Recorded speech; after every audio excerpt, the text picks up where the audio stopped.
Пропан мен бутан отын ретінде қолданылатын көмірсутектердің мысалына жатады.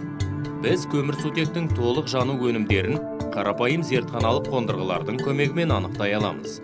Көмірсутек оттектің немесе ауаның артық мөлшерінде жанғанда тек көміртек диоксиді мен су түзіледі.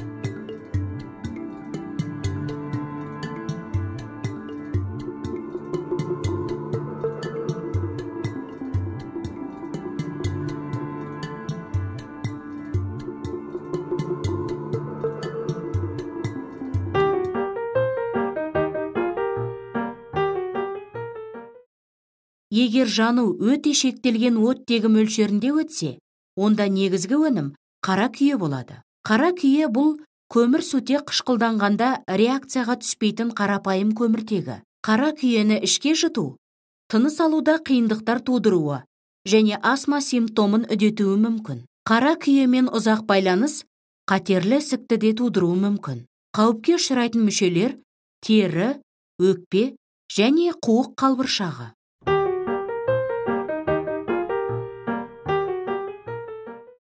Көміртек моноксиді молекулаларының көміртек атомында байланыспаған электрон жұбы болады.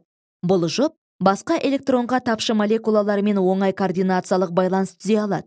Сондай молекулалардың бірі қан ағымында оттекті тасымалдайтын гемоглобин.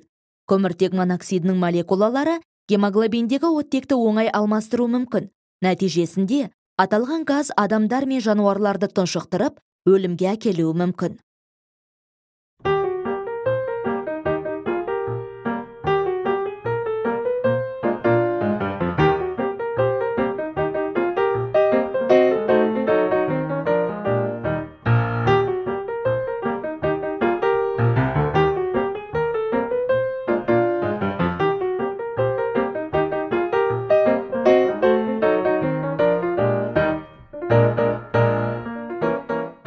Қазбалы отындарды жағудың жағымсыз нәтижелерінің бірі парниктік әсер ретінде белгілі.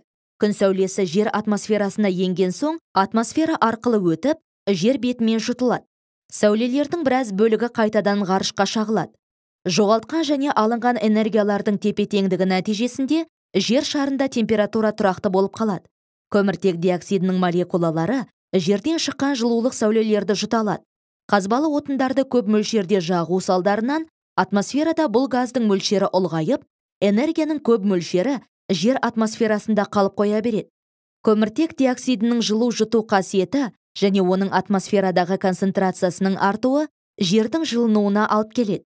Бұл процесте көміртек диоксиді жылу энергиясын парниктегі әйнек сияқты ұстап тұратындықтан, бұл құбылыс парниктік әсер деп аталады.